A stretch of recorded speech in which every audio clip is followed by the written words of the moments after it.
Good afternoon from the 104.5 The Zone Studios. I'm Ross Johnston. We've got a lot of NFL news today, starting with the Atlanta Falcons, who confirmed that quarterback Michael Penix will be out for the remainder of the season with a knee injury. Veteran Kirk Cousins will be the starter the rest of the way. The Cleveland Browns announced that quarterback Shedeur Sanders will start on Sunday versus the Raiders, and Jets head coach Aaron Glenn confirmed that Tyrod Taylor will start at quarterback this week instead of Justin Fields. The Buffalo Bills will be without multiple offensive weapons tomorrow night versus Houston. Tight end Dalton Kincaid, wide receiver Mecole Hardman, and wide receiver Curtis Samuel have all been ruled out with injury. And lastly, in the NFL, the New Orleans Saints have agreed to mutually part ways with veteran wide receiver Brandon Cooks, who is now a free agent. All of this reported by ESPN's Adam Schefter. For every foundation repair, waterproofing needs, visit USSTN.com. Breaking news at once in your home for the Titans and Vols. This is 104.5 The Zone.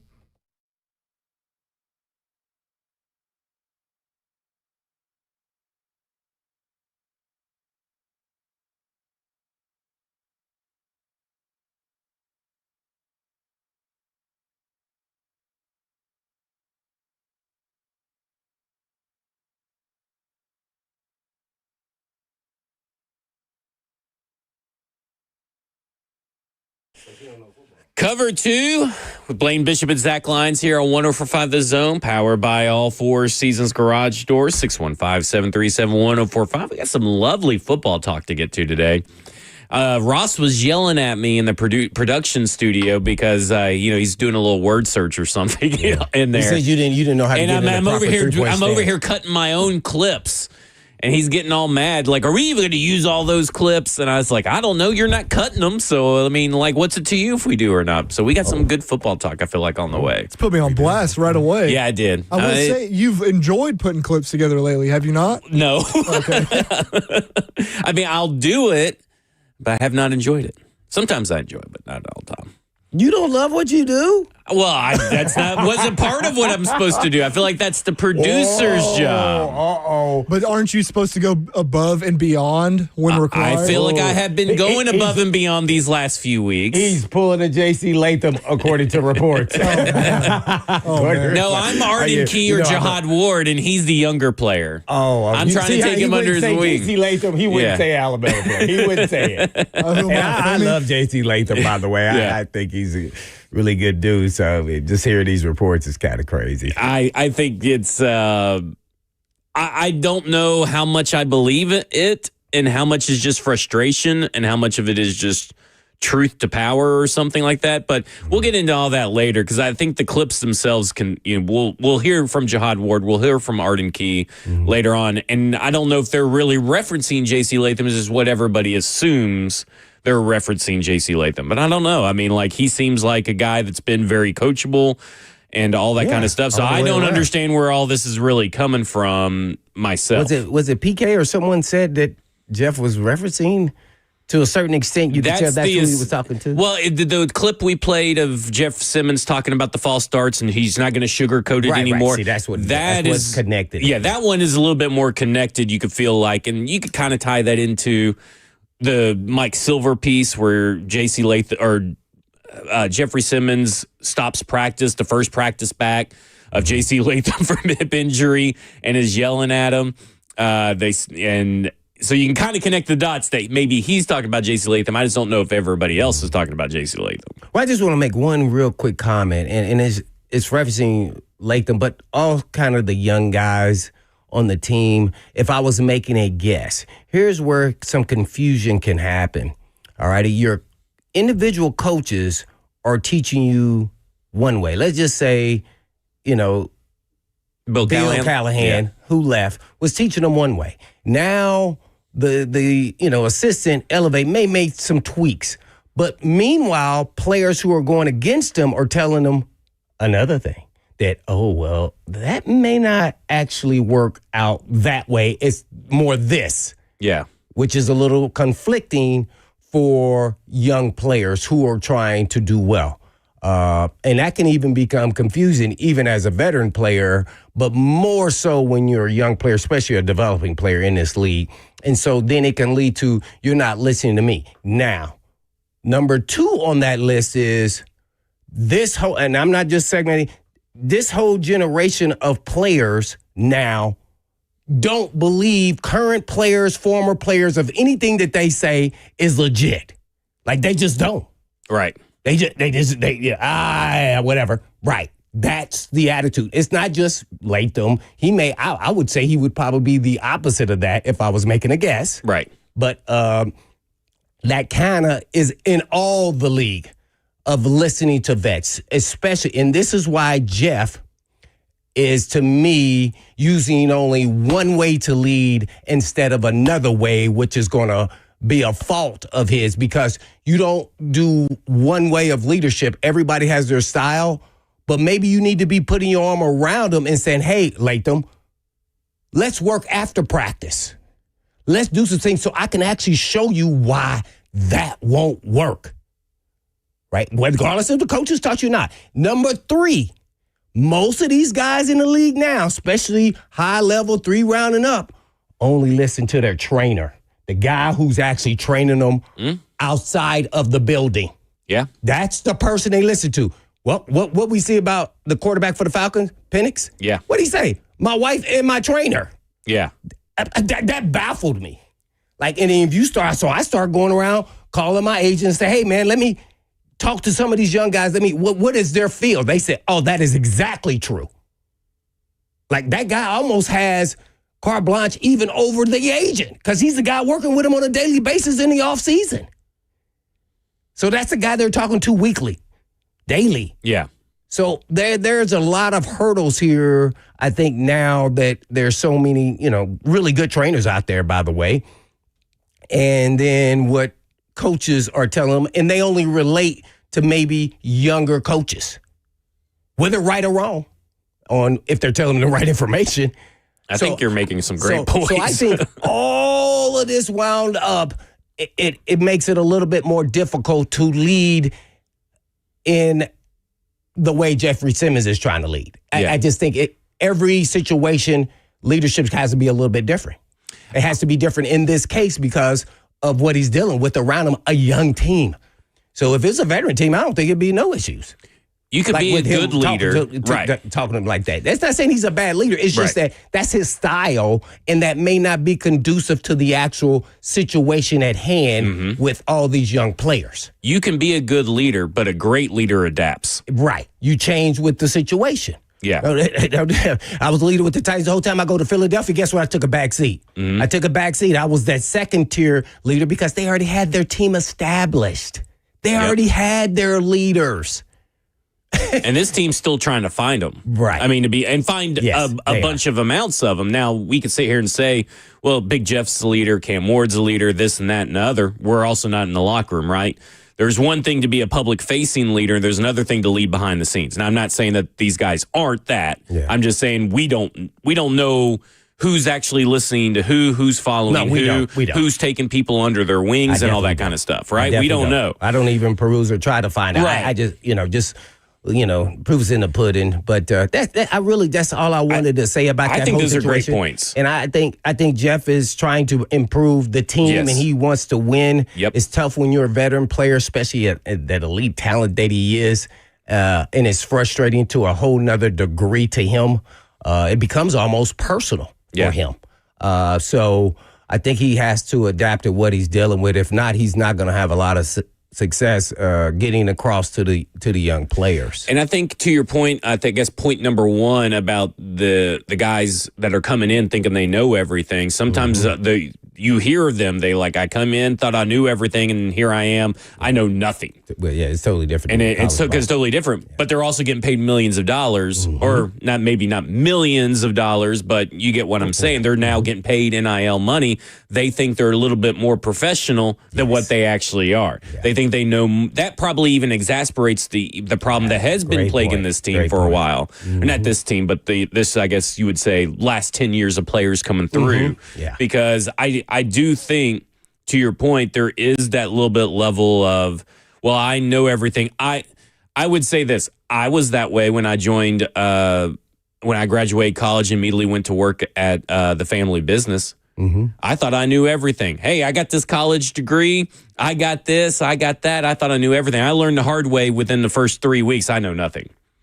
And when you get out there, you have to start learning. Yeah. While you're performing. Like, that is two different, that's really hard to balance that. And that's much easier and for my end, but it's a lot harder for them. Right. That's exactly what's going on. And I feel like that's going on. That's why we just see this up and down inconsistency. You want to start seeing, like, I used to love the consistent player that's slowly ticking up and you can't really see the difference. Yeah. But guess what? Everybody else wants to see the splash guy. Guess what? Well, after that splash, what did he do? Right. Oh, 3 games went by, no more splash. Where's it at? I want the guy that keeps ticking. Ticking up and up. But nobody sees that. No. Everybody wants to, everybody wants to see the home run guy. Yeah. and I think that's the big issue is, like, you take all this that we're talking about, then you microwave it in this society that wants instant results. It's just a recipe for disaster for young players. There you go. I think that's why we put that with Cam Ward. Yeah. I think that's why you see so many more busts that come through the NFL. Because I think that with the growing pressure of social media and the more ways that fans can connect you and get into your this is why if I was an athlete, I wouldn't have social media. Like, fans can get in your DMs and this and that, like, and talk crap to you. And they can dox you and do all this stuff that is insane behavior, by the way. I do not condone. But that makes life a lot tougher for all these people. I mean, it'd be like someone coming to your job every day and just heckling you from 9 to 5. Right. Well, there's a whole nother side to this mental awareness and mental toughness to ignore those. You know, I talked about Durant. I mean, like, even it got to him where he made up a fake account. Like, so people feel like they have to respond, especially athletes who are very competitive, want to try to right wrong about whatever they said about them. So that's hard to do.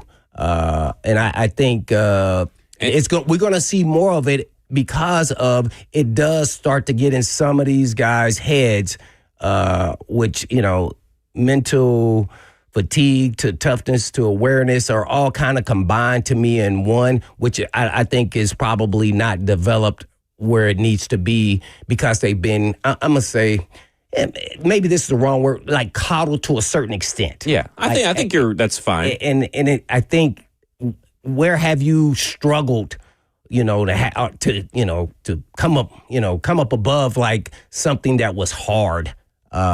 And I think it's going to lead us down a bad road, and everybody's going to have to deal with it. And everything's fair to every team because everybody's going to be dealing with it. So it's just kind of interesting to me, just kind of watching it from afar. So I just think Jeff needs to kind of just do more one-on-one, have conversations, show examples of it with his actions instead of, like this generation, he called them out. Like, I wouldn't have had an issue you calling me out. But guess what? Everybody thinks that that's the right way. Well, guess what? That may last 1 week. We still got more weeks to go. New coach bump that the Titans did. Right, exactly. That's not the recipe to success with that. That's not it. Like, they're going to go right back to who they were after that week. Because who else is holding them accountable, really right? Well, right. But accountability is not supposed to be out there like that, to me, if you want to have say, especially now, like when you're not a really good team. So I think people think that is a form of leadership. In this situation is not the appropriate time to show that kind of leadership on this team. Yeah. Like, that's the awareness that he has to have. Big Jeff. Like, that I don't think that's going to get those dudes fired up like, oh, man, I got to do, but I don't think so.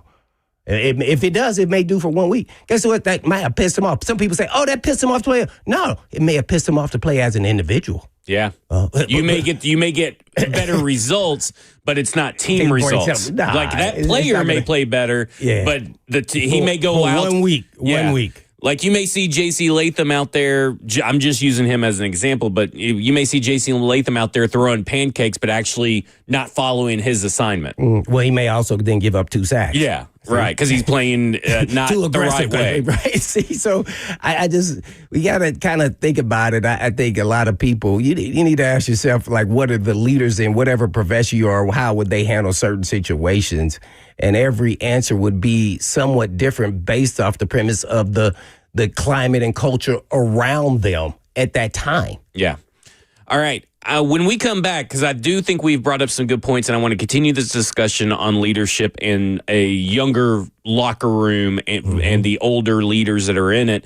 And we'll hear from Arden Key. We'll hear from Jihad Ward. We want to hear from you, 615-737-1045. This is Cover 2 with Blaine Bishop and Zach Lyons here on 1045 The Zone.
Cover 2 with Blaine Bishop and Zach Lyons here on 104.5 The Zone, powered by all Four Seasons Garage Doors. 615-737-1045 is the number.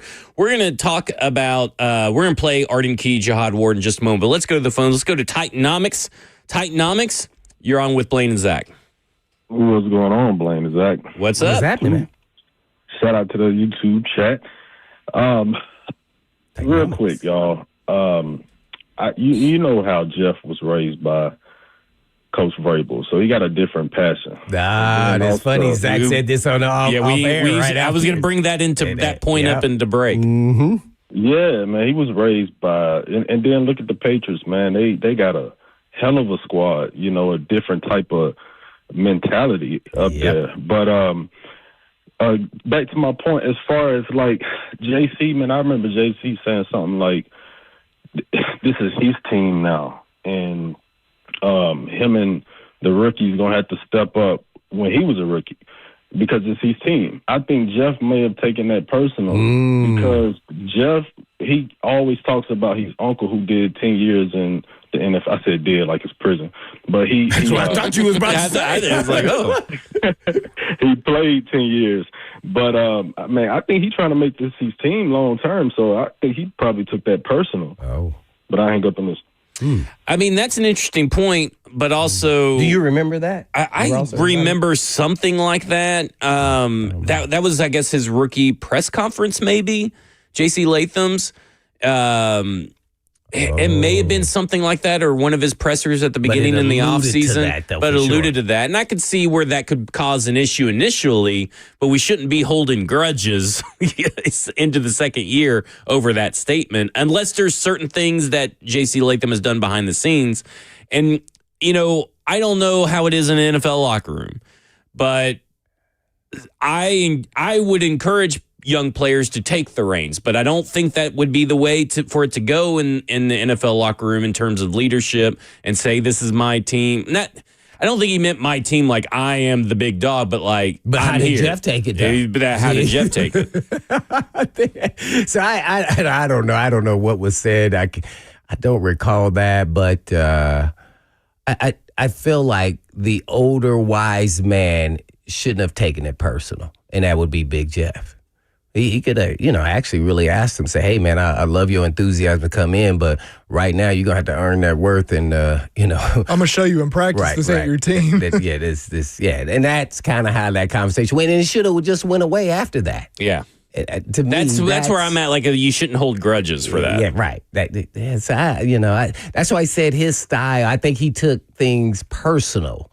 Yeah. And you can't, it's just like, this is brotherhood there in the locker rooms, and can't take anything personal. Everybody's trying to get somewhere, and, and you just want to make sure everybody's going down the same road. So that's, to me, how you should have approached that. And I think there's two different ways of being raised in this team that are happening, right? I mean, obviously, Jihad Ward has come from the Minnesota Vikings and a couple different places. Arden Key has come from a couple different places. Yeah. But looking at, specifically how Jeff was raised in the NFL, so to speak, he was raised in a culture that was already established. He was raised under Vrabel, and then he was raised in winning. And now these guys, J.C. Latham, and I'm not going to throw Peter Skoronski in there, but I guess I'm just going to use all the young guys.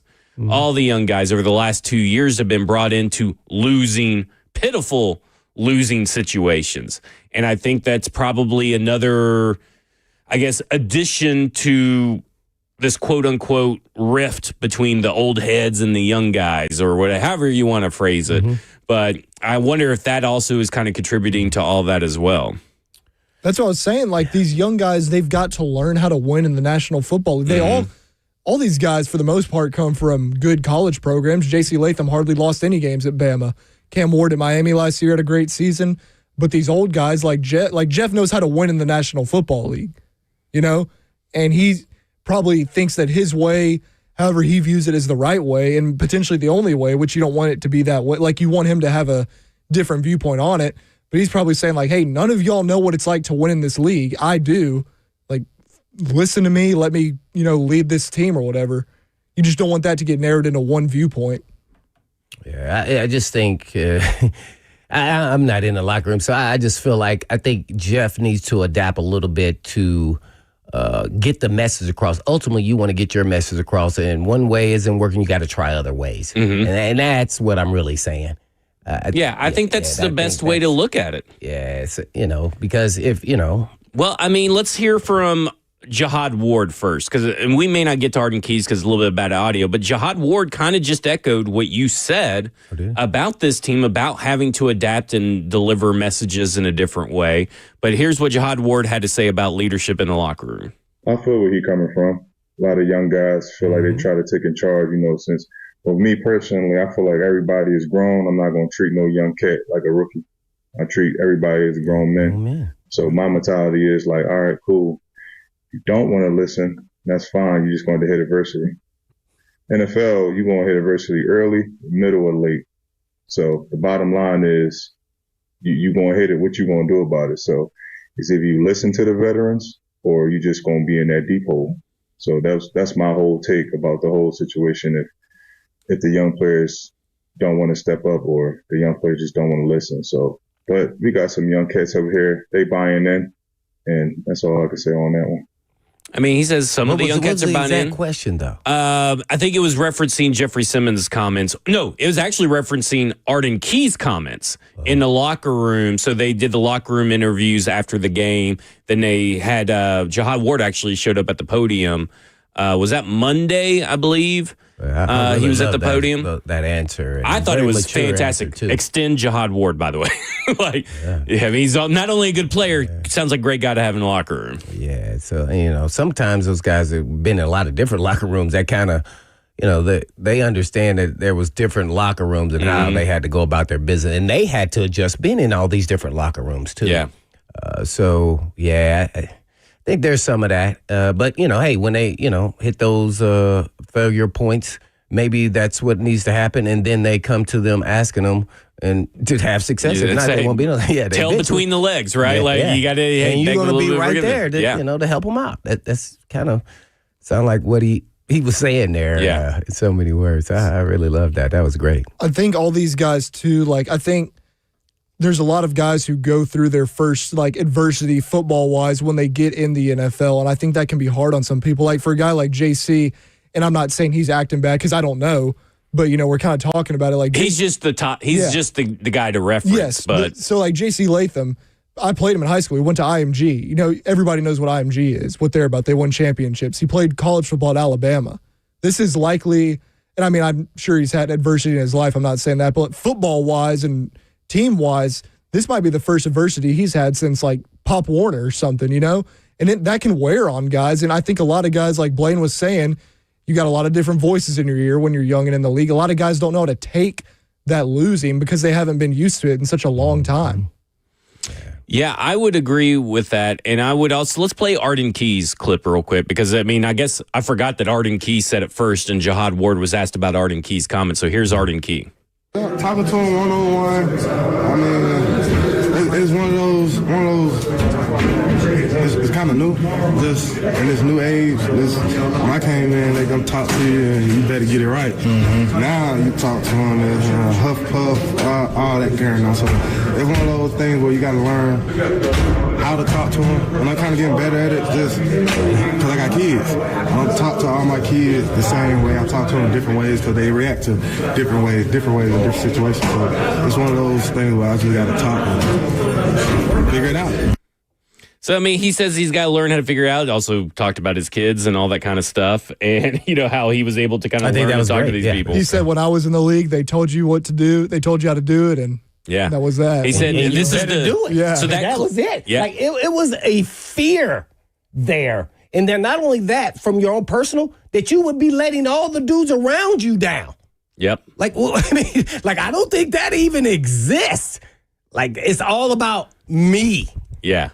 So I just, it's a different dynamic. So I think he's hit on some great points there. You got to talk to guys differently, just like his kids. That's what I'm saying. That's what I'm talking about with Big Jeff. He is the ultimate great player on this team. He's proven. So he has to learn that each guy he has to talk to a little bit differently, understand what pushes their buttons. And because you can't talk to everybody the same way. It is impossible. I mean, you just can't. Especially if you're trying to really help them and you know this guy's a good player and he can be really good. Especially when you're talking to 52 other players, right? Yes. I mean, plus practice squad. I mean, I know they're not all, but everybody needs to be communicated to a little bit differently. Now, you can't, I would say you probably have like 10 guys you could talk to this way, 12 guys you could talk to this way, stuff like that. That's just how society is in general. You can't talk to everybody. Why is Zeitler talking to him? He says guy right next to him. He's got his own stuff to worry about right now. But still, he still has knowledge. Why not Cushenberry? Yeah, he's not playing very well. To your point, why is the defense the ones that are speaking publicly about it? And not Lloyd Cushenberry, not just Kevin Zeitler? And first off, they don't have to be talking publicly about it, but if those guys were doing their job, would we be hearing from these guys? I don't know. Like, again, Lloyd Cushenberry has a different leadership style than I'm sure Big Jeff does. But the tweet, that audio clip from Arden Key was from Teron Davenport, and it says, Titans Arden Key said, times have changed in that it used to be where the old heads would talk to you and you just got right. Now there's some huffing and puffing at times that results from direct conversation. And that's just how it is. Yeah. I can't tell you how many times I've rolled my eyes when my dad has said something to me about like, oh, you got to do it this way. And then you know what? You end up learning, I got to do it that way. Yeah. I think that's a lot of what Blaine was saying, though, about every guy's got a trainer now, too. Yeah, everybody's got a trainer. Everybody's got a trainer, and that's the main voice. Right. Mm-hmm. It's like there's no problem with having a trainer. A lot of the trainers out there are really good. I mean, there's a lot that are bad, too. But when you're in the season and when you're with your guys, that's who your coaches, your teammates, that's who you're listening to. Well, to your point about Zeitler and, Lloyd Cushenberry and stuff, and I'm not, again, veterans on that side of the ball. They're veterans on that side of the ball. Yeah. But I remember Ben Jones on Monday talking about this whole J.C. Latham, Big Jeff thing, and he was in the hard counts, and he was talking about attention span. And he was saying Taylor Lewan and him would go to the line, and Taylor Lewan was asking him questions, and they had secret code words about what the count was. Mm-hmm. And Ben Jones, helped him out, and all that kind of stuff. And again, I'm not saying that's not happening, but also, I'm just throwing in Taylor Lewan, multi-year, Pro Bowler. He's second team All-Pro, been a vet, right? Like he was a vet for this team, still getting help from another vet. And it's not, maybe J.C. Latham's not asking those questions, right? Maybe he has a little too much pride. I don't know. But I'm just saying this whole idea that, I'm just pointing out an example of a vet still getting help from another vet because of a short attention span or because he couldn't hear or this or that. So, it happens all the time. I still think it's this atmosphere of it's all about me. Mm-hmm. I think that's where social media has put it in. Everybody just cares about themselves. And you got to create this team culture and environment, especially within your position groups. That's why I said I don't understand why he's not talking to the veterans in the offensive line. You're meeting with them every day. Yeah. You're having conversation with them every day. So it's just weird. I mean, and there's a little bit of gap there of age there, especially with Zeitler. So, but man, I leaned into every veteran player. I got all the information I need. First of all, I didn't want to get called out in the freaking meeting by the daggone freaking DC. Yeah, that was, watch this. That was frightening. I bet. Frightening. I mean, because they just used a pointer. Yeah. I was like, please don't let him put this pointer on me. I please don't. I'm in the back. I mean, I'm on a veteran team, by the way, so it's easier for me to just let me just learn from them. That it was easier. It was no doubt. It was a veteran team, but I was frightened. I'm like, man, there's no way he's going to be calm. I'm at least getting my assignment right now. That's when I learned if I have a physical mistake, I missed a tackle, the guy jumped over me, caught the ball. I could live with that, but I wasn't going to live with. That I'm missing assignment on technique, and it was a good call, and I am the reason why that play failed. Yeah. Guess what? I would then take that personal. For me, I'm like, I got to do my job. And it started right there.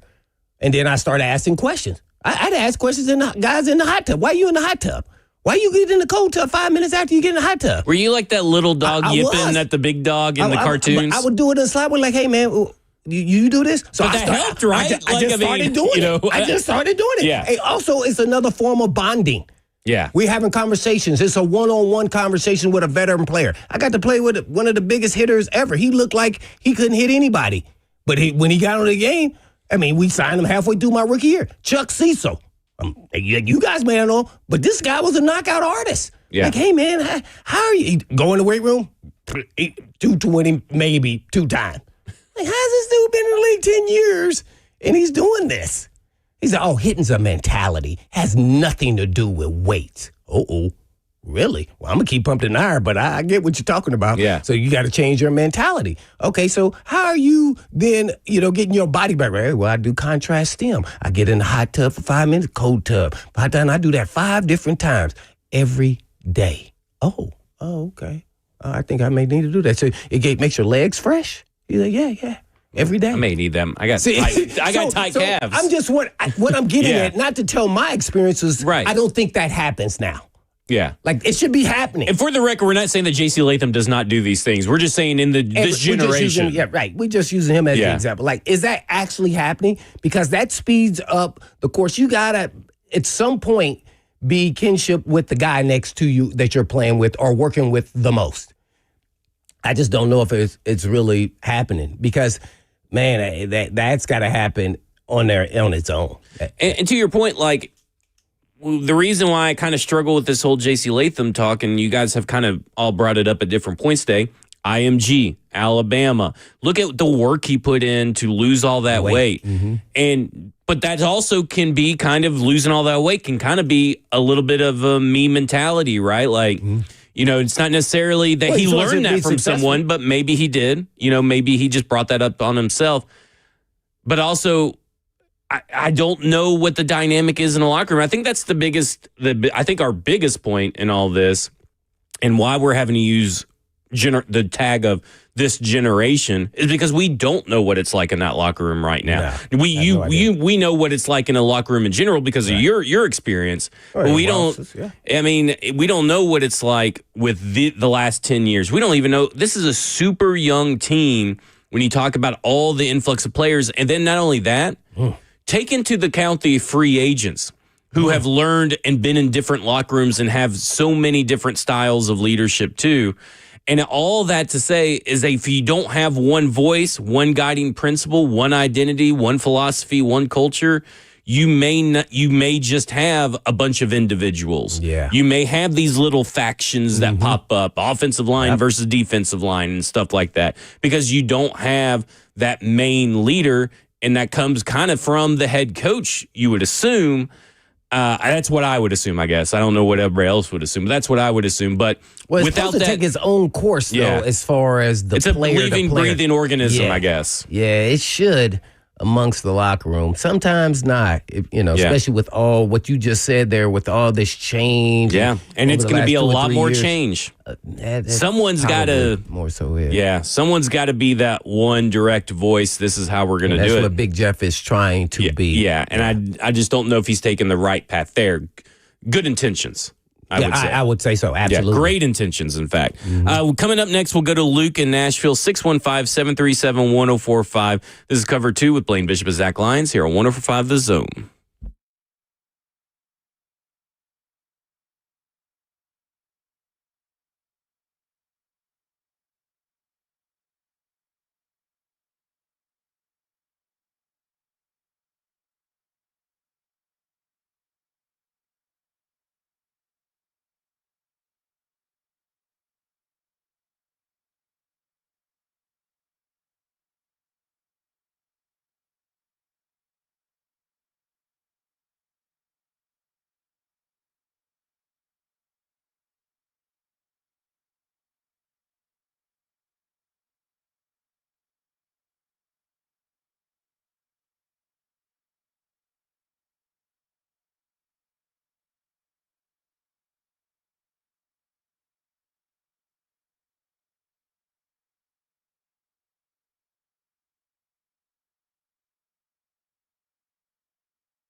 Well, holiday season is upon us, and holiday parties are right here. And guess what? Oh, I love eating at those holiday parties, and holiday weight is going to be right around my midsection. Yeah, and the approach to weight loss at Edge Peptide Hormone Therapy is different.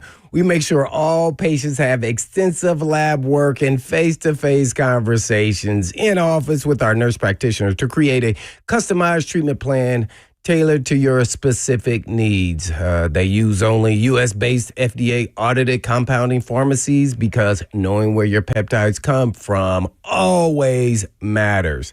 You can enjoy access to the InBody scanner to track weight loss and make sure you are maintaining muscle mass. You also get to lower your A1C, of course, keeping your cravings in check. And boy, do they get way out of whack during the holidays. And prioritize your protein and have someone guide your journey from start to finish. So call the team at Edge Peptide for all of your wellness questions at 615-724-1878. That's 724-1878 or edgepeptide.com.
Cover 2 with Blaine Bishop and Zach Lyons here on 105 The Zone, powered by All Four Seasons Garage Doors. 615-737-1045 is the number. Coming up at 2:20, We'll take it over to St. Thomas Sports Park to hear from Cam Ward whenever he's up at the podium.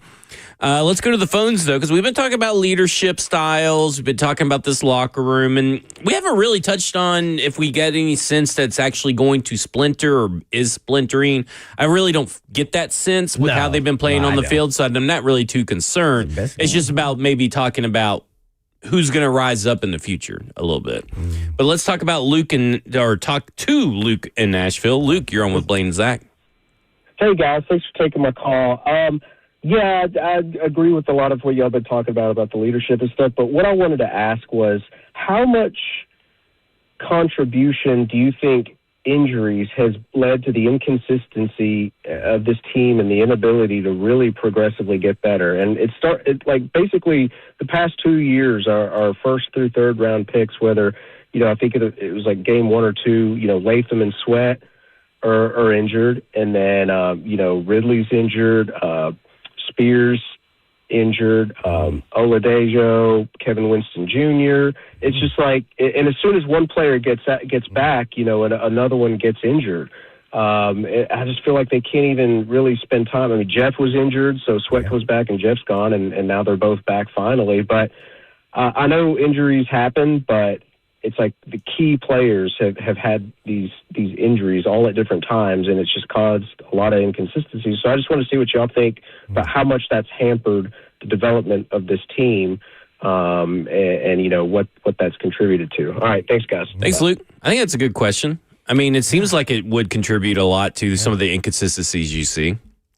Yeah, for sure. I'm built to, you can't make excuses, but that definitely contributes, especially being young players and they're growing players. And the only way they're going to get better is actually playing. Yeah. So it's big. Not to say they would have won any of those games with those guys if they were healthy, but they would be far along better as individual players at this point.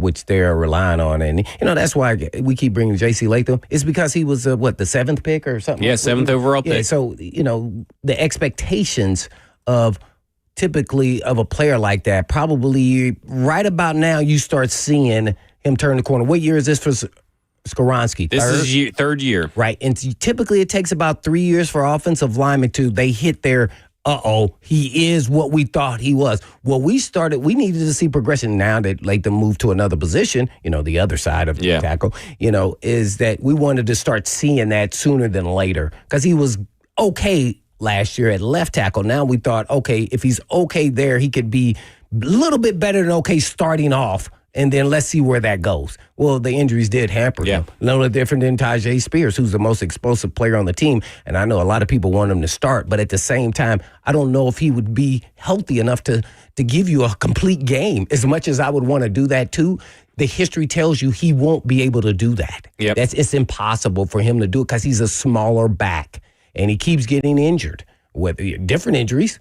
So you just say, let's play him in spot duty and see how much we can get production out of him until we don't.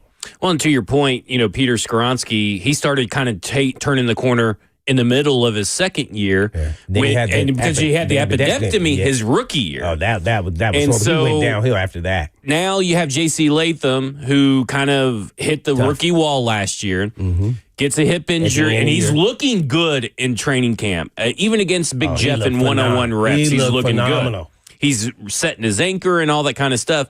And now hip injury happens, and now he's kind of not a shell of his former self, but you can tell he's not playing full strength. Right. And because he missed all those reps, and he is a larger human, all those game reps and kind of couldn't move and couldn't work out and couldn't do all this, you're seeing it's taken him a while to ramp up.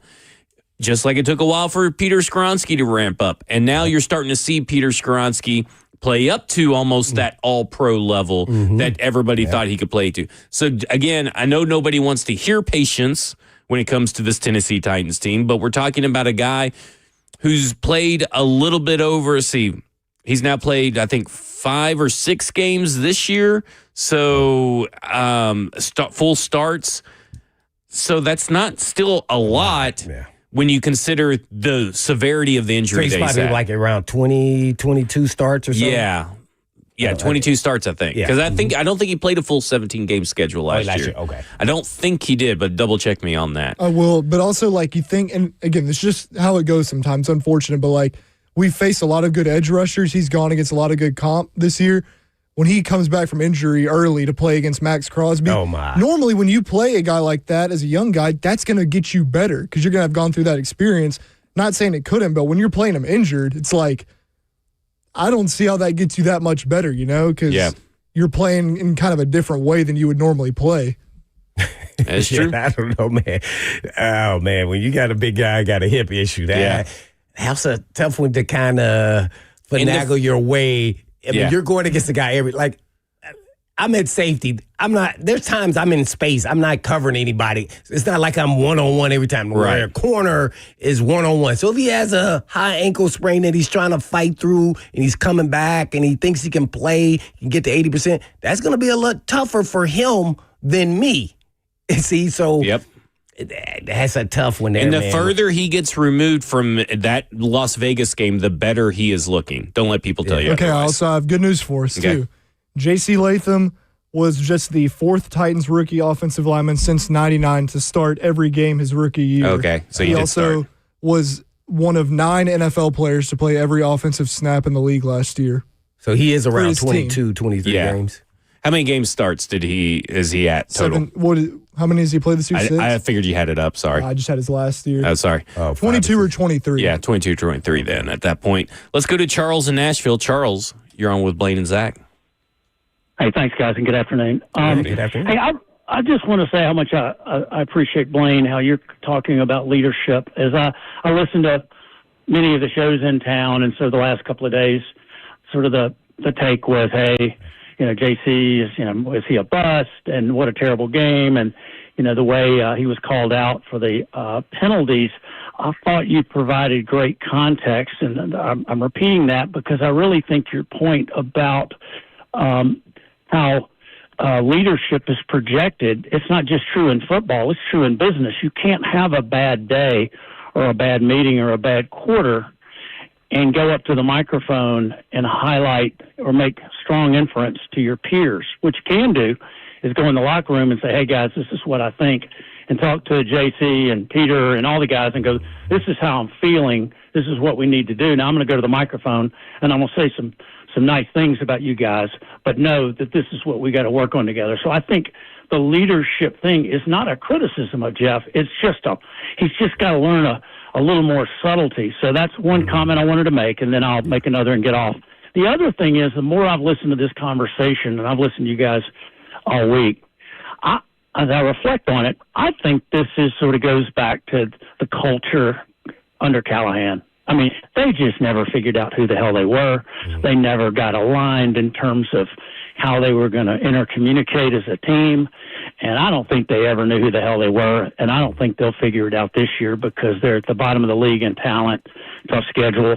But I'll leave by saying I thought they gave it a good effort the other day, and I was halfway proud of them. And I thought, if you get an effort and some incremental improvement, I think that's what we could hope for. So thank you for the chance to talk. No problem. Yeah, I thought it was their best game in totality, both sides, special teams as well. Yeah. It's the closest they put together to having a full 4 quarters, all sides complimentary performance against a really great defense, by the way. Ooh, I watched Seattle a little bit today. And oh my, they were fun. I was nervous for Ross. Yeah, they call you up, man. Yeah, you need to give me more than 4 days of advance notice on that. Hey, well, that's no different than if you don't practice all week. And I ain't good enough to you do didn't that. run the route. Makes the kids, you didn't run that route all week. Well, I got the same build as Restrepo. I mean, I can get out there. Oh, you 202? Huh? You 202? Around, yeah. Probably same 40. No. Same route running. There you go. Man. I saw they signed 2 receivers, They by did, the way. but Well, they brought up Prochet and signed 2 other guys, right? Well, Is that right? Xavier Restrepo. McCutcheon. Yeah. Wilkerson. McCutcheon and Christian Wilkerson. So who people may remember. I believe he was on practice squad here the same time that Mason Kinsey was that first year, if I'm not mistaken. McCutcheon's intriguing to me. Yeah, I could see McCutcheon's been something on the practice squad and has already been cut. Yeah. But Xavier Restrepo, He was last with the night, Steelers. Xavier Restrepo on his Twitch stream let it slip that they're moving him all around the formation is the first time he's gotten reps with Cam Ward. Yeah, I Well, saw that's that. problem number one. If he's in anywhere but the slot, that's an issue. I don't know. Let him see what he can do. Well, I do agree with you unless they make him, if he's outside, off ball. Yeah. Well, yeah, you If have he's to. off the ball. Yeah, because he won't be able to get off of these long corners. I mean, I'm serious now. He won't get into his route. It's too late. I mean, he's not going to be. I'm not saying that he's going to be Deshaun Jackson on the outside or anything. But hey, listen, they're trying different creative things. Let's see what that actually looks like. But because the last few times they've tried to get creative, it's ended in disaster. So that 2 catches on 3 targets for 15 yards for Xavier Streppo on Sunday is going to be electric. I said 2 for 23. That's what Just I a little fun, everybody. Just a little fun. Yeah. Also, the caller made a great point and I think we've been talking about it a lot, but we kind of let it slide by here. They don't really have an identity. Well, did you hear what Mike McCoy's answer was today? Oh, no, I didn't hear him. What did he say? Boy, okay. He There's said so many something about clips their I want to identity? play, and this is He why said something Bross about gets mad their at me. identity? He did. So coming up next, since you brought that up, coming up next, we're going to hear from Mike McCoy about the offensive identity here on Cover 2 with Blaine Bishop and Zach Lyons on 104.5 The Zone. Can't wait.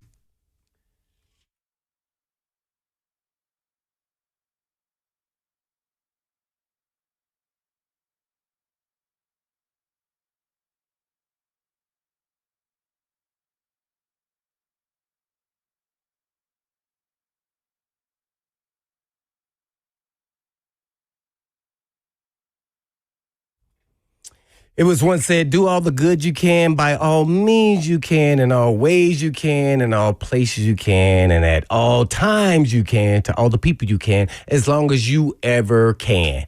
That's what owner Aaron Stokes has tried to do for over a quarter century. Hi, folks. It's Blaine Bishop for Eurofix.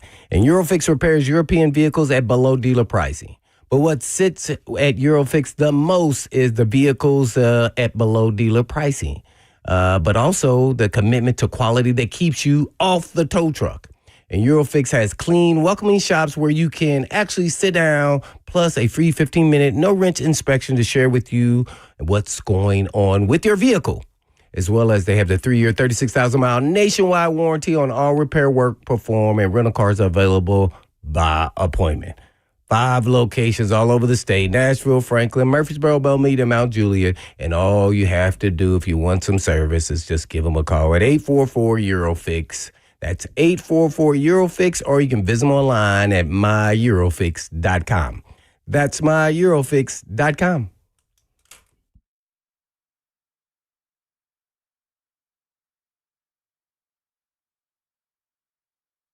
Let's face it, buying a vehicle should be straightforward and stress-free, and that's exactly how Two Rivers Ford has been doing business for decades. This locally owned dealership has a non-commissioned sales team whose only focus is to find you the right vehicle at the right price without the pressure.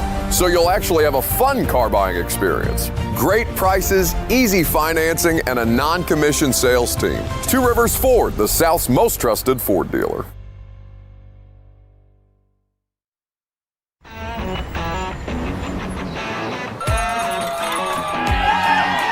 Smashville hockey. Around here, it can sound like a language of its own. But hey, if you can pronounce Demumbrian, then names like Yossi, Shea, Marchessault will roll right off the tongue. Nashville Predators, only in Smashville. One of the largest sports books east of the Mississippi, Circa Sports Kentucky, is now open. Catch all your favorite games on an 80-foot screen with stadium-style seating and live VSiN broadcast daily. Circa Sports, now open at the Mint Gaming Hall, Kentucky Downs.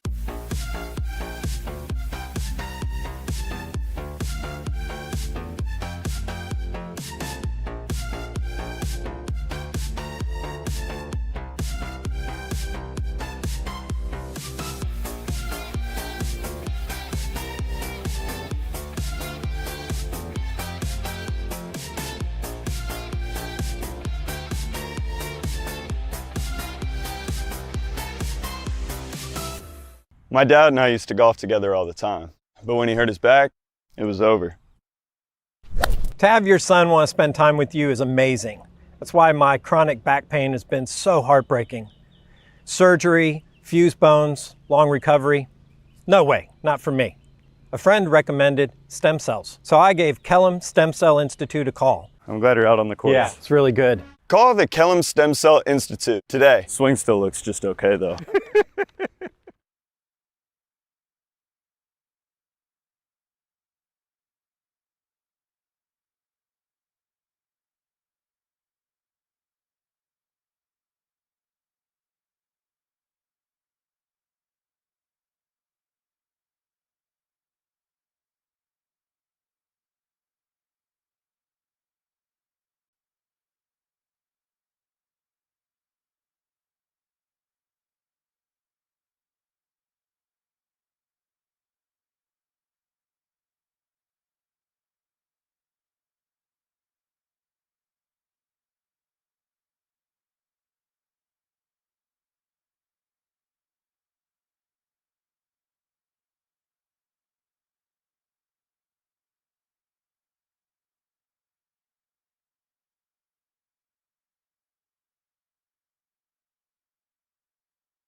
Cover 2 with Blaine Bishop and Zach Lyons here on 104.5 The Zone, powered by All Four Seasons Garage Door and broadcasting live from the 104.5 The Zone Circa Sports Studio. Kentucky's largest sports book can now be found at Circa Sports at Kentucky Downs.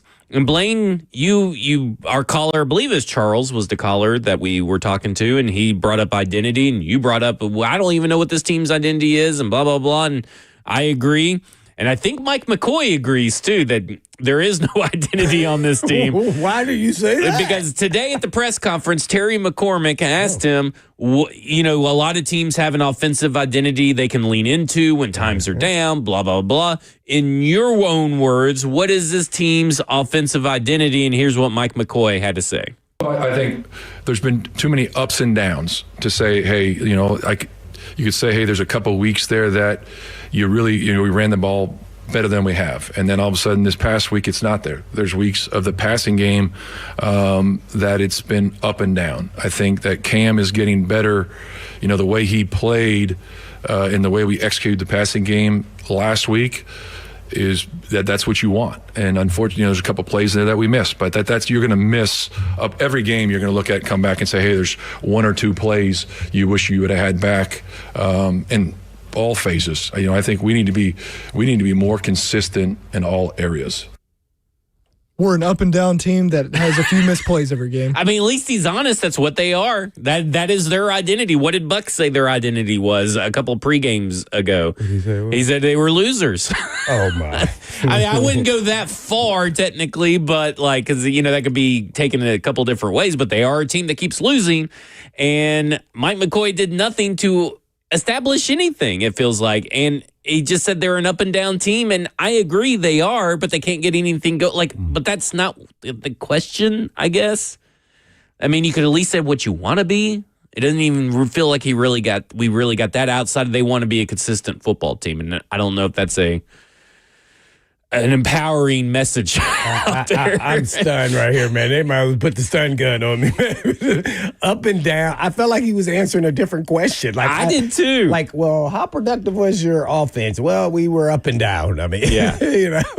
So as far as identity, that was nowhere near. And I listened to the question. I know the question wasn't on the audio, but there is no confusion about what Terry McCormick was asking. Like, it wasn't one of those things, well, maybe he interpreted it a different way. He asked, what is this team's offensive identity that it can lean back, that it can rely on or fall back on when things are tough? He might as well just say passing because, I mean, the run game has been ineffective.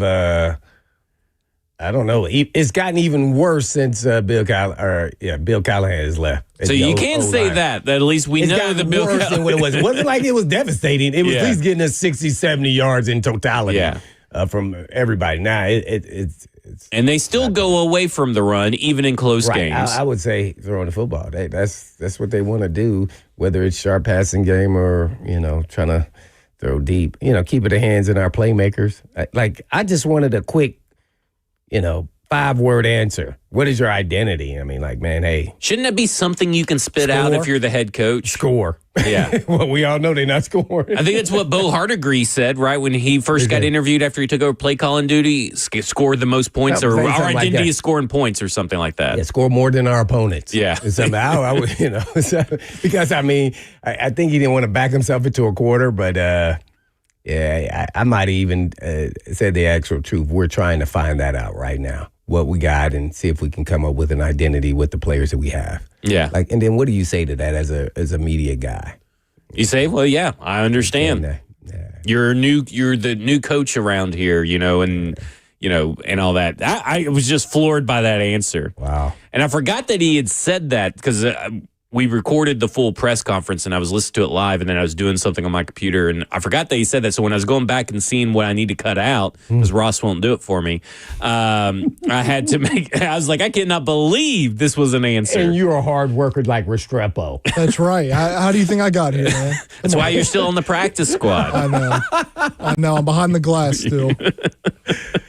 Yeah, that one there. Do you believe that McCoy believes that he's got a shot at being the head coach? Because I'm trying to figure out why he answered like that. Because to me, that's kind of running around the roses there and trying not to answer that.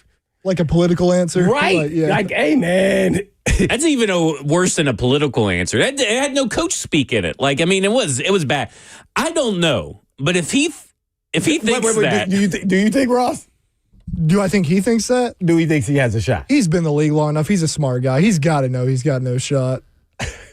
I what if they go on a run of 4 and they win 4 games total? I feel like the way the tone in his voice has kind of changed a little bit. Like he knows, because remember his first press conference, he was fired up, and we were all kind of like, "Hey, he's drained now." Yeah, he's done. PK's been on his ass about these 4th down calls and everything, and he asked him today. So we asked him about him on Monday, and Mike McCoy said, well, I haven't had my week. He asked him, what do Bergonzi and Amy and Brinker all think about your conservative play calling? And he says, well, I hadn't met with him yet.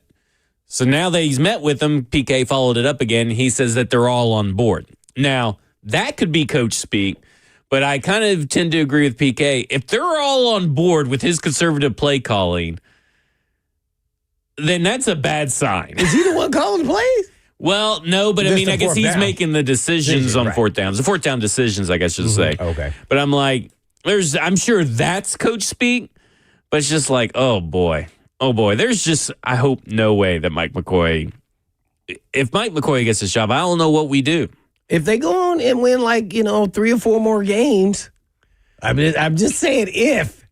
And then that Wednesday at 5, then he takes him out of the number 1 pick. If he beats, people will be pissed off. If he beats Seattle, Kansas City, San Francisco, and one of the Jacksonvilles, not if he beats Cleveland, a Jacksonville, and a New Orleans Saints. Like if he beats the better teams on the schedule, we can then broach the subject. We have the worst roster. Beating any team is good. I mean, I'm just saying. Watch it. I'm about to. Because this defense is playing better than I think New Orleans offense. Watch it. Did you? Right. I'm going to just say it. Myles Garrett is better than anybody on our team by a long shot. Oh, no, there's no doubt about that. Okay, so who's blocking them? Well, Dan Moore's going to be just a speed bump for him. He's going to ride that speed in bump a game. Yeah. I'm like, oh my gosh, I'm sure they tried to double him or something. I didn't watch this game, but this is unbelievable. And I know he's a freak of nature athlete. I don't get me wrong. You might as well put Brandon Crenshaw Dixon, Dan Moore, and Corey Levin on Myles Garrett to stop him. Let's go three linemen on one guy. What if he has a career day and we can't stop him? Calls a fumble, tip ball, interception. That's 2 scores. That's true. Y'all are worried about the wrong damn game right now. I think that's the only game. No. I was just saying. He went and said it. I'm talking about if they won 3 or 4 games. So he said, I wanted to see the best ones. The horrible team. Well, we're one of the horrible teams, if not the worst. I know, but y'all are saying how are we going to stop Myles Garrett? How is Jalen Armour Davis going to stop Jackson Smith and Jigba this week? Well, it's going to be they're going to do quarterback by committee with Samuel Womack. I got where you're coming from. But first of all, their whole defensive front, I think we're going to have some issues, and there's a DeMarcus Lawrence. Did you know he was on their team? Yep. 12 personnel. Had 5 sacks. What is it? 12 personnel, jumbo packages. You better not be trotting out 11 personnel. And we're going to run the football?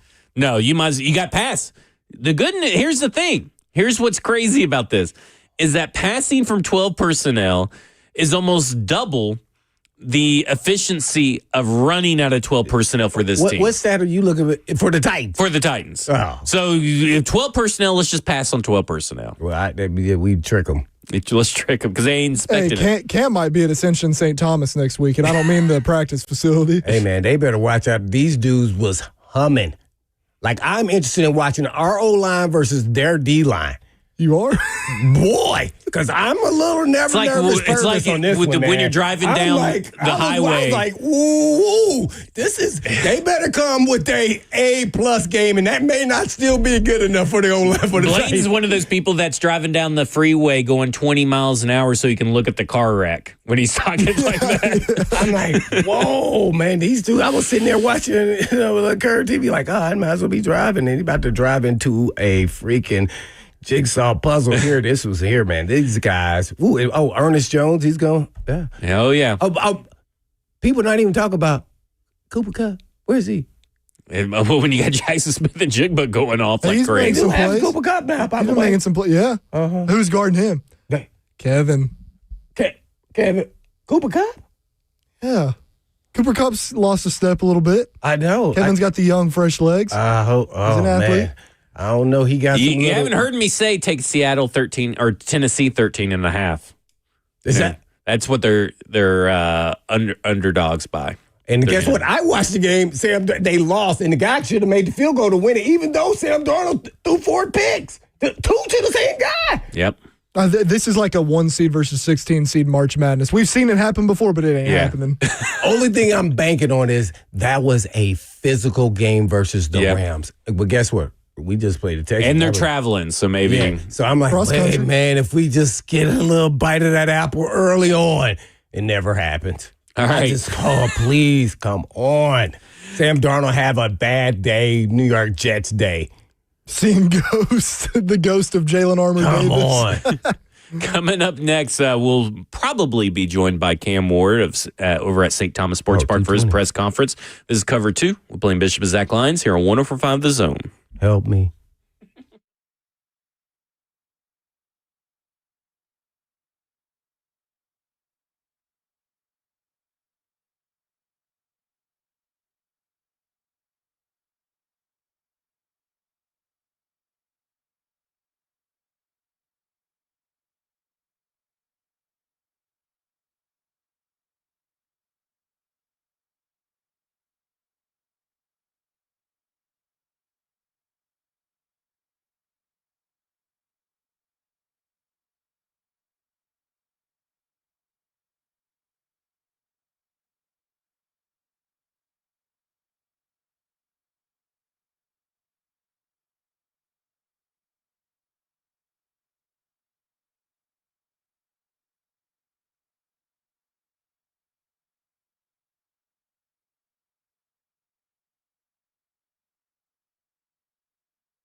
All right, Cam Ward is up at the podium. This is Cover 2 with Blaine Bishop and Zach Lyons here on 105 The Zone, powered by All Four Seasons Garage Door. And here's Cam Ward.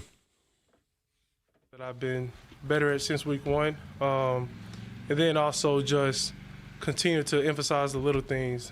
Just as a person, I think that's what set us back in the past and continuing to set us back. That's just something that we got to fix right now. Do you feel like an example, or 1 or 2 examples maybe of the little things? Just within practice, practicing the way that we need to play, something that we preach. And I think that's going to end up carrying over for us in the game. Do you feel like you played with more decisiveness this past week? And if so, was that game plan, knowing that the edge rushers, or what was behind it? I just think every week I get better at it, so whether the stat sheet says it or the score says it or not.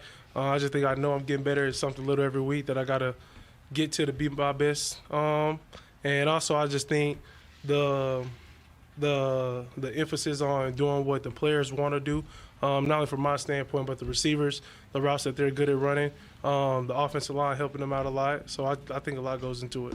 You go into that game thinking, I'm going to look for a couple chances to take off here, or what changed about the situations where you did wrong? Really nothing. Get a chance to step up, go get a couple yards to get down. So Houston's a team that, a lot of quarterbacks just end up having good rushing, just stats on just because, how they rush to get out of gaps sometimes and they give you a hole to go run. What do you feel like the identity of this offense is, and what do you want it to be going forward? I think the identity of us is physicality, especially from the O-line. I think they bring that consistently in and out of games. And I just think what our identity has to be going for from not only now but for the future is physicality. It has to be an emphasis on it just on the perimeter. From myself, from the receiver standpoint, we got to match that physicality that the O-line sets every time. How do you factor in if the identity is physicality? What can you do in a physical offense? Just getting the urgency level going from the first play. In and out the huddle, the play calls in to the guys fast. They're just us playing at a fast pace. What do you see from Seattle defensively, from being able to rush the passer or provide pressure? And how do you think you've done maybe handling that as the weeks have gone by? I think they're real talented. All those guys up front. They do a lot of games, especially in third down. But it's a talented group. They really don't need a lot of blitzes to get pressure on the quarterback. So I just got to be decisive, get the ball out, and help the O-line out. You think you've been getting better at that, recognizing things more just from practices and games? Oh, yeah. I think I got better every week, especially going versus, our defense, a similar style what Seattle does. So I think it's going to be able to help us. Did you feel the need to address the penalty stuff from last game at all additionally, or is it just kind of a turn-the-page situation? It's kind of both. We address it in practice. We try not to let it carry over to the game. So it's really more of us being locked into the cadence, then, jumping off the ball and having a good play. Cam, you talked a lot about before the season about continuity and how important that was going to be for you. And obviously now there's been a coaching change. And as you look ahead, how much do you think you're dealing with now in the system is going to be able to carry over? And I know you don't know who the next guy is going to be, but how much do you think that carries over? I think a lot of it's going to carry over. A lot of people in the NFL, even throughout my pre-draft process, run a lot of same similar concepts. A lot of people have the same names for the concepts. So I think whoever we end up getting as the head coach and as the play caller, it won't be a big change for a lot of us rookies just because we have a season under our belt. Now it'll be more learning, the nuances of, his terminology and then just playing fast. Do you have a preference on who or what type of coach you would want to work with offensively moving forward? Really a coach who's going to demand the most out of, not only myself, but the whole offense and team in general. Someone who's going to run the ball eventually, someone who's going to put the ball in my hand. A lot of times, when you look at the formula for a young quarterback, they say marry the rushing attack to a guy like yourself. I know you guys don't necessarily have that, but when you have a solid run attack, how much does that help you as a quarterback? No, I think we have a solid run game helps, the quarterback myself is going to help me out a lot just because just from looks-wise, whether it's play action, bootleg, the defense is going to sink back a lot, especially post-snap, freaking out. And I think that's a lot of times where we can get the ball to the back, get it to Tony in space, and let him meet. And I just think the run game is always going to be, beneficial. It's a standpoint where the O-line can come off the ball and hit somebody, and then just from a play-action standpoint, we'll be good at it. Cam, I had 2 questions on Kansas City plays. One, I guess first was, what made you change that play where it ended up being a wheel route? What made you think that would be successful there? Just something that I've seen all week on film that I know we'll end up hitting on. And I mean, Mason, he got the check. He made a good play. He made a great catch for me. Second, I guess the one that was further down the right sideline. Did you think he was headed more towards the sideline than coming back towards the middle of the field on that one? I just got to throw the ball on his chest, honestly. I shouldn't have drilled it at him like I did. So, I really just got to put it on his chest. He's wide open. Cam, with some of the injuries in the receiving corps, do you maybe spend a little bit extra time at practice or in meetings talking with guys to make sure you're on the same page moving forward? Yes, ma'am. Everybody, no matter whether you're on the active roster or you practice squad, you can get called up at any time. So we all got to be on the same page. And we meet every day consistently. We throw every day consistently. So even with the new guys we just signed, I try to get a lot of reps with those guys compared to guys I already throw with, just because you never know who's going to be playing there. Feel like this might be the week we see your buddy Restrepo? I mean, we're going to see, man. I mean, I know A7 going to be ready. I got chemistry with him, so, if he get a shot this week, I make sure, he'll know what to do, and if he get the ball, he's going to show y'all what he can do. How much has chemistry mattered as a rookie? We talked so much about it in the preseason, developing those chemistry with the receivers. Does it matter as much as you thought it would, or is it maybe a little bit overplayed? No, it matters a lot. And I had chemistry with every receiver in my past, from high school all the way to every stop I made in college. And it's because it's more of a freelance we can play with. I don't care how you run the route. If I know you're going to be there at this time, when I'm at this point in my drop, the ball's coming your way. And we have that here. The only bad thing is just the injuries that we dealt with. You kind of lose chemistry on guys just because they get called up and you ain't got a lot of reps. So that's something that you got to get in practice. Cam, a lot of the guys, yourself included, say, hey, we can play better than this. We are better than this after some of the losses. At this point in the season, can you unlock that next better level of play, and how can you do that as a unit? Yeah, we can unlock that, and we should have been unlocked it by now. But that's something that we got to continue to unlock every week, and especially for us rookies. We got an offense really one of the youngest in the league, and we don't make it as an excuse, but we got to continue to harp on the little things, because that's the things that's been getting us beat on offense. And it's an exciting journey every week. You get a chance to play somebody new and play a new scheme, play a new defensive guys. But at the end of the day, football is never going to change. You got to be able to be physical. You got to be able to throw the ball consistently and run the ball consistently. I know you and Shador worked out a lot together in the offseason, and of course your names were associated with one another leading up to the draft. What do you think of him, I guess, getting his chance at last, and the fact that he's starting his first game? Do you guys still keep in touch at all? Yeah, I'm excited for him to finally get a chance, do what he loves. I know he's going to be ready for it. Cleveland got them a good one, so, it's gonna be a good game this week for him, but I'm excited for him. Appreciate you. Thanks, Cam. Thanks. All right, that was Cam Ward, QB1 of the Tennessee Titans, and he was asked the identity question, Blaine, and he answered it so much better than the head coach. He said physicality, especially from the offensive line, because that's where they get it off of, and going forward in the future, they want to be a physical team. That has to be the emphasis on it for me and on the perimeter. And it starts with me by building up an urgency level going from the first play. That helps with the physicality. The offensive line already plays with that. It's time for us to feed off that. I wish somebody would follow up and say, well, if y'all playing so physical, how come y'all can't run the ball? That would be a good answer. Good question. I don't know if he could answer it, but he did say physicality. He did say physicality. But at least he had an answer, I guess. You could debate it, but yeah, he definitely had an answer. It was a slip of the tongue. He said it immediately. He did. He said physicality right like that. They talked about the adversity that he's dealing with now and a lack of continuity. He says a lot of it is going to carry over. A lot of the same people have same names for the same plays. Not that big of a change. Now that we have a season under our belt, and he's talking about the rookies, we got to focus on learning. We get to focus on learning the nuances of the next playbook. And I think he's kind of right on that, right? Like, I mean, I don't think offenses are drastically that different nowadays from team to team. There's wrinkles and different players and all that kind of stuff, but you still learn it all the same. Yeah, I would agree with that. But I would say you also have to embrace, what do you think I'm going to say? The new identity. Yeah. Mm-hmm.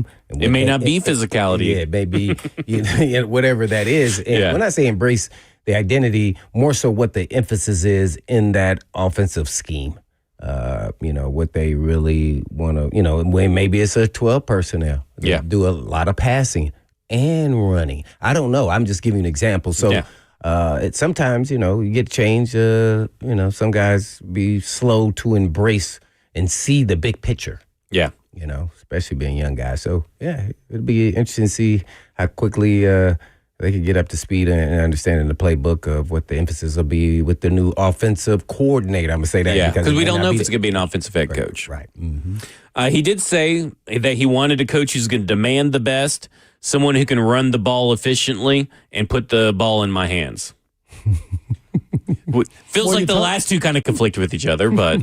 Well, you touch the ball every play, too. That's true.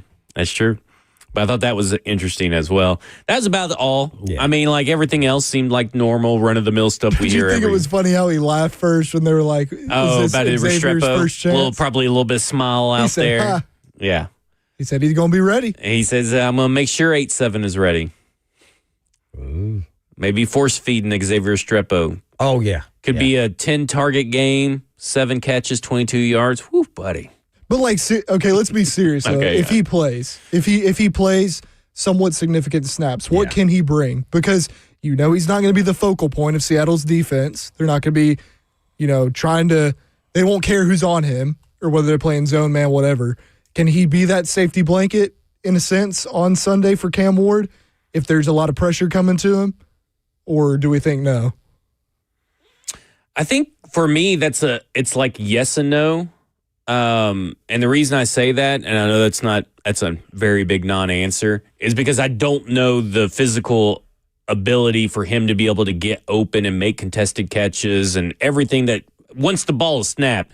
I don't know everything that Xavier Restrepo can do because I haven't really seen it in the NFL level in full speed against a defense like this. Is there a certain level of trust, maybe certain, innate things that they have learned about each other over the last year in Miami that maybe Xavier Restrepo knows there's green grass over to the right. He knows he needs to get over to a certain spot, and Cam Ward's going to have the ball at a certain place. But can he get there?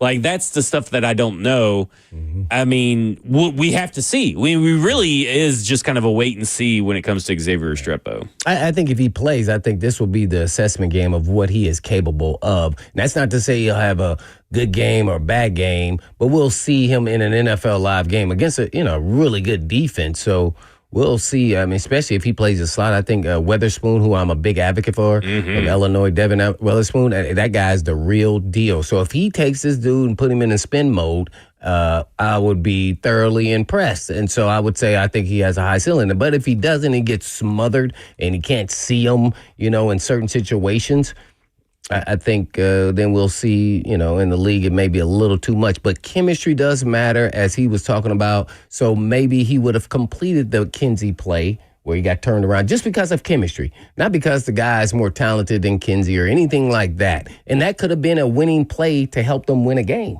That play alone. It was just that close of a game. So you're just wondering if that was his, calling card to maybe if we had some chemistry with a guy not practicing and then a guy who, if I don't need him to practice, I already know we see the same thing out there on the football field. We just got to do it in an NFL game. So I'm interested to see what he does. If he does play, I want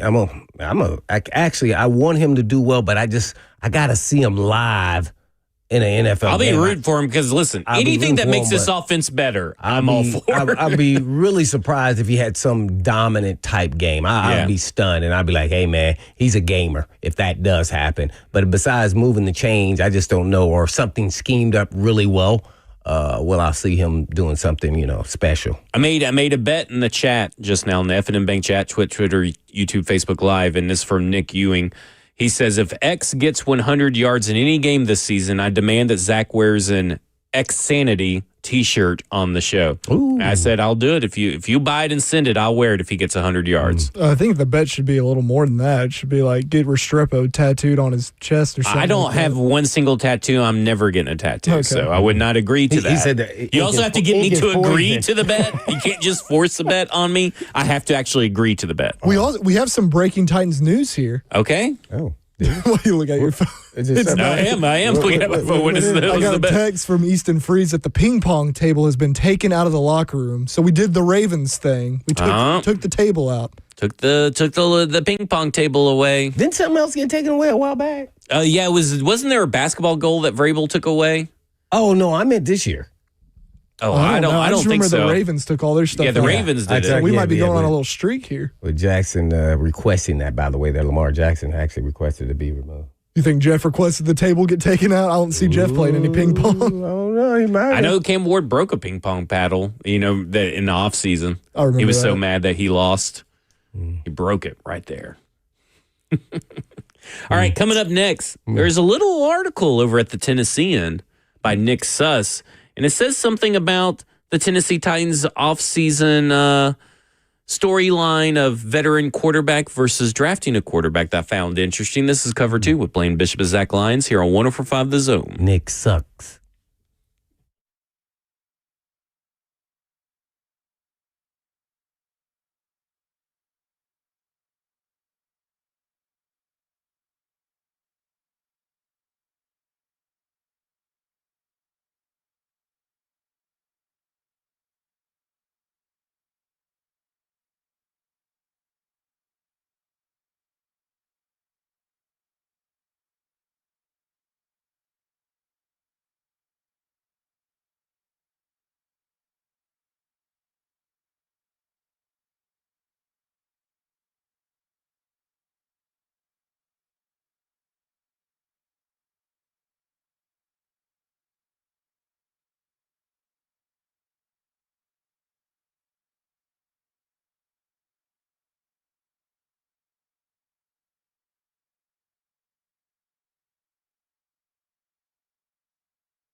Cover 2 with Blaine Bishop and Zach Lyons here on 104.5 The Zone, powered by all Four Seasons Garage Doors. 615-737-1045 is the number. Sam Darnold's coming to town. Yeah, except for the other team. And even just floating the idea that the Tennessee Titans should entertain maybe paying for Sam Darnold would get you vilified in the F&M Bank chat. Good. You say good, but I mean, up until last week, he's been playing at a high level, and you could still argue he still had his team in winning in that game with 4 interceptions. Yeah, so just want to throw that out there. Missed it at the buzzer to win it. Yeah.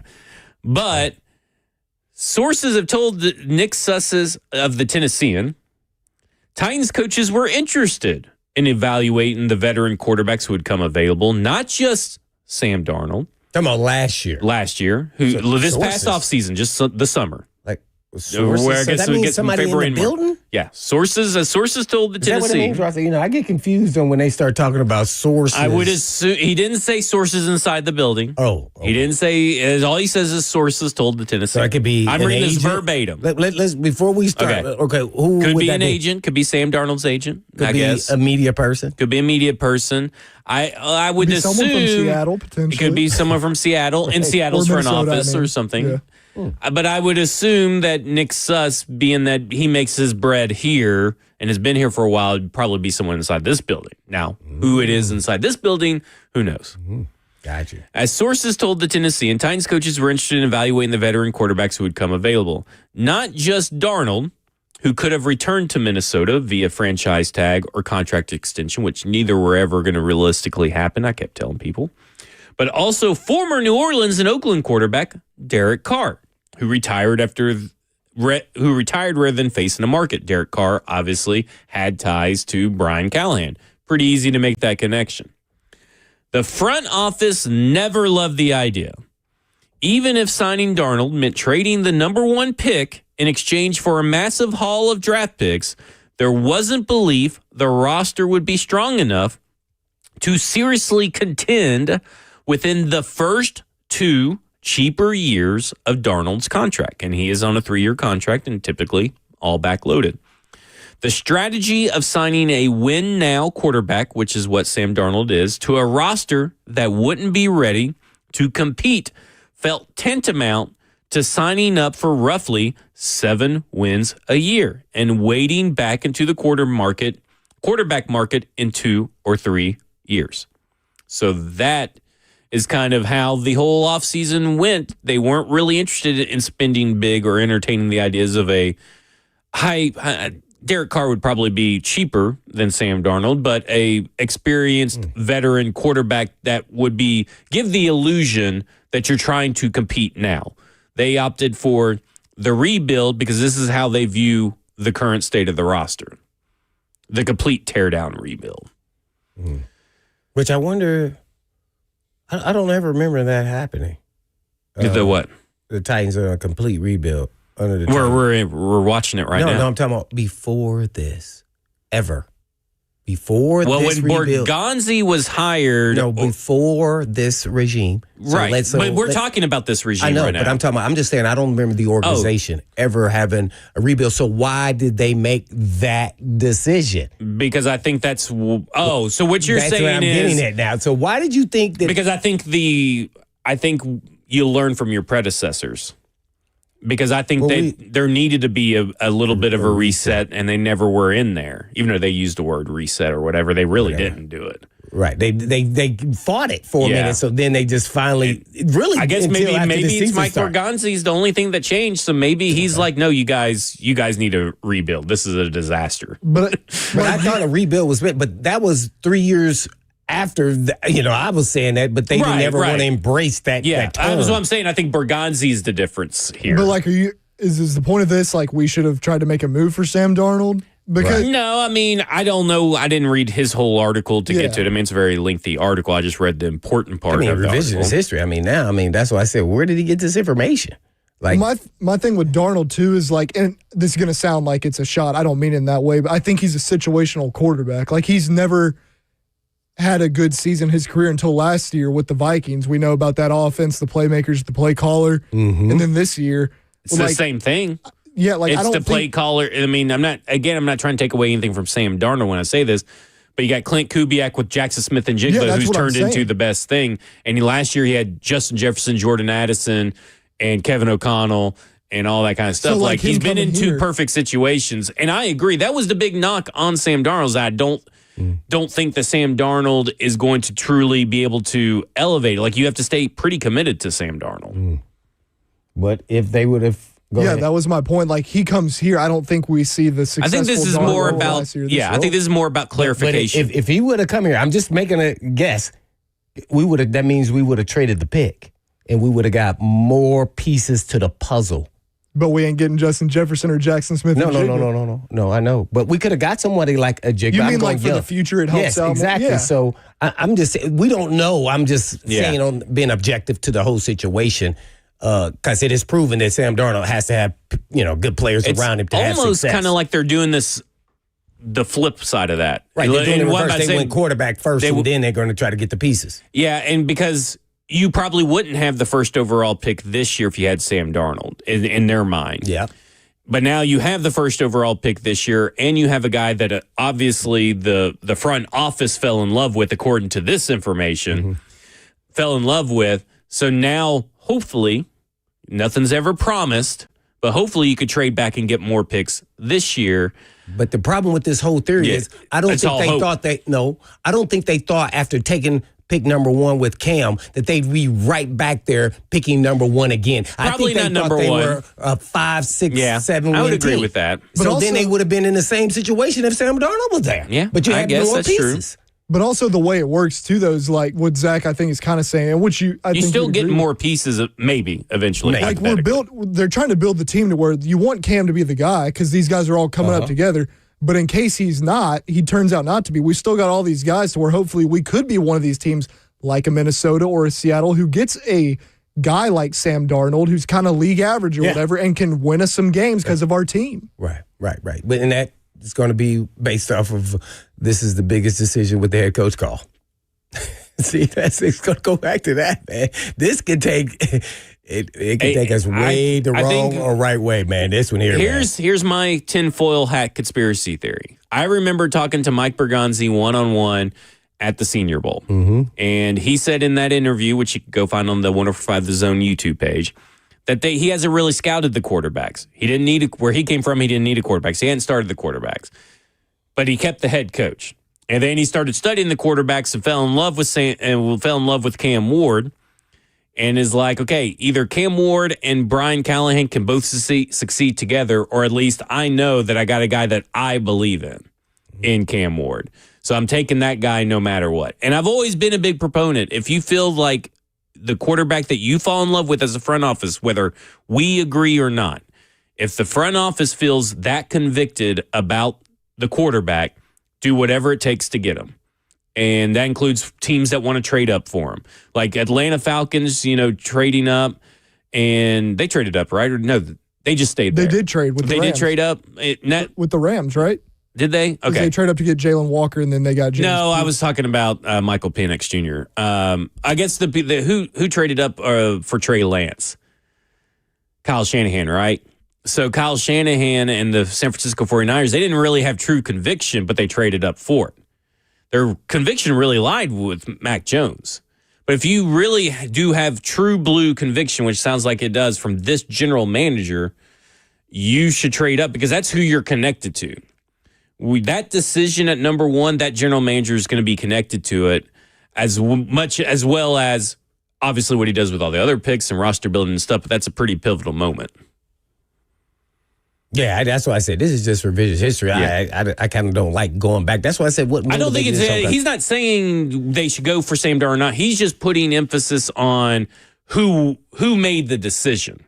Who he is saying the front office never loved the idea and never wanted to go with. Right. Well, I want him to name that person. Yeah. Well, I would say that it would have to be Bergonzi and Brinker. I mean, I think we connect the dots. I mean, I guess if you're going to say front office, can't you just say Brinker and Bergonzi? Borker? Say Borker? Who made the decision not to go? Because you believe that it's somebody in the front office.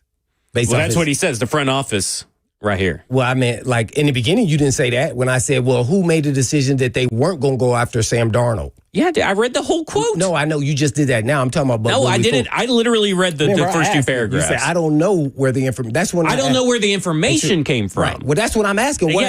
You're saying who made the decision. I'm saying the front office made the decision is what this literally says. But we guessing?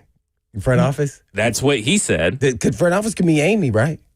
I wouldn't phrase it that way, would you? I wouldn't consider front office. I'd consider her ownership. If you were a newspaper writer, I would assume you'd write ownership. Right. Never loved the idea. I don't think Amy would be doing that anyways. No, well, here's why I say that. Yeah, exactly. But I would say that it would typically say, most people would refer that to ownership. Okay. At least in my mind. I know, but you can still frame it as ownership or front office. Here's why. They said if they could work with Callahan, what you just said in the article that Bergonzi said, then all of a sudden it didn't work because guess what? They would have kept going with Callahan, but Amy came and said no. See, so she can always rule out front office owner. It doesn't really matter. She's part of both. It doesn't matter. She can make that decision. They wanted to stick with Callahan. Even they didn't want to fire him. Yeah. See, so it doesn't matter. I mean, she made the decision. So at the same time, she okayed that decision. She definitely okayed the decision. So she's theoretically okayed the decision. I would assume. I don't know. I mean, maybe she just saw a piece of paper, put a stamp on it. You're the one who said she was in Miami at his workout, right? Yeah, but I think they knew way before because free agency came after the workout. Right. So they knew way before the workout. Well, why do you think the owner flies in? Probably because they wanted. Decision. Well, they probably because well, the decision's already been made because what are you going to do? Go with Brandon Allen as your quarterback? Like free agency's already done by the time the workout happened. I know, but you have the safe haven Will Levis. Oh, ding dong! God. All right, let's get out of here. Okay, all right, let's get out of here. 3HL's up next. Cover 2 with Blaine Bishop and Zach Lyons here on 105 The Zone. And in the meantime, and in between time. Peace.